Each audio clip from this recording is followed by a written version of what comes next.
Canada bank तरफ बहुत बड़ नियुक्तिर सुजोग आसी जाइए। तो वीडियो शेष जाए देखो, स्किप करंतुनी। स्किप कले आप जापर कौन नोटिफिकेशन आसी। प्राय 35,500 पोस्ट बाहरी कानाडा बैंक रे आपण आवेदन करें। लास्ट डेट आपंकर रही जाऊँगी 12/10/2025। तो कौन योग्यता थिले आपण आवेदन करें सब जिनस मुझे कहूँ वीडियो शेष पर्यंत देखूँ। चलतु प्रथम ऑफिशियल नोटिफिकेशन देखा। तो देखो कानाडा बैंक तरफ जो वैकेंसी आसी तो अप्लाई आरंभ हो जाए 23/9/2025 जहाँकि अप्लाई चालू रही 12/10/2025। तो आपड़ ता पूर्व आवेदन करेंगे। प्राय 3,500 पोस्ट बाहरी।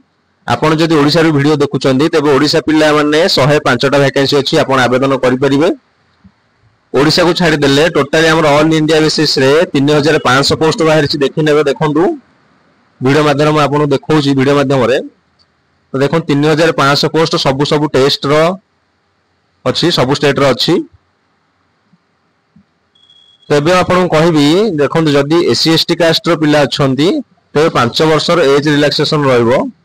अदर ओबीसी कास्ट अछंती 3 वर्ष, डिसेबिलिटी पई 10 वर्ष, विडोज डिवोर्स लेडीज मानन पई 35 वर्ष रे से माने अप्लाई करि परिबे। 35 वर्ष न होइतिले मध्ये से माने अप्लाई करि परिबे। एजुकेशनल क्वालिफिकेशन कोन रहउची ना, एजुकेशनल क्वालिफिकेशन रहउची graduation in any discipline from a university recognized by the central government. Candidate must have passed their graduation not earlier than 1/1/2022 और not later than 1/9/2025 both days inclusive.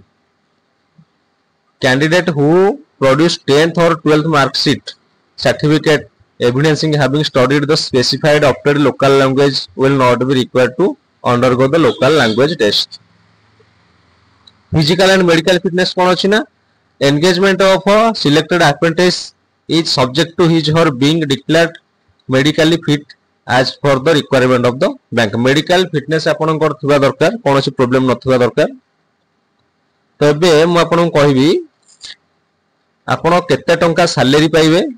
चलंतु आपन कहबी केते टंका salary पाइबे, ट्रेनिंग पीरियड रे केते पाइबे, दरमा आपन कर परमानेंट हैला पर केते टंका पाइबे। तो देखंतु कानाडा बैंक मोट 3,500 पदवी सहित ग्रेजुएट अप्रेंटिस नियुक्ति 2025 घोषणा करछि।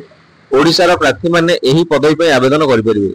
मनोनीत शिक्षा नवीस मानक मासिक 15,000 टंकार स्टाइपेंड मिलिबो। आवेदन 12/10/2025 पूर्व कानाडा बैंक ऑफिशियल वेबसाइट माध्यम ऑनलाइन रे दाखल करे जिबाकू पड़िबो। आग्रही प्रार्थी मानक आवेदन करिबा पूर्व योग्यता, आवेदन शुल्क एवं अन्य गुरुत्वपूर्ण निर्देशनामा संबंधी सविशेष तथ्य पई ऑफिशियल विज्ञप्ति जांच करबाकू परामर्श दिया जायछि। तो ऑफिशियल नोटिफिकेशन रो पीडीएफ लिंक टी मु देई देबी, मोर वीडियो रो डिस्क्रिप्शन रो देई देबी, आपण माने सेट देखि परिबे। एवं ग्रुप वेबसाइट रो लिंक मध्ये देई देबी, आपण क्लिक करके आपनकर सब डिटेल टी जानि परिबे। तो एथरे मासिक आपनको 15,000 टका मिलिबो, जाय कि ट्रेनिंग पीरियड रहउछ। ट्रेनिंग सरला पर आपनकर सैलरी बढ़ी जिवो।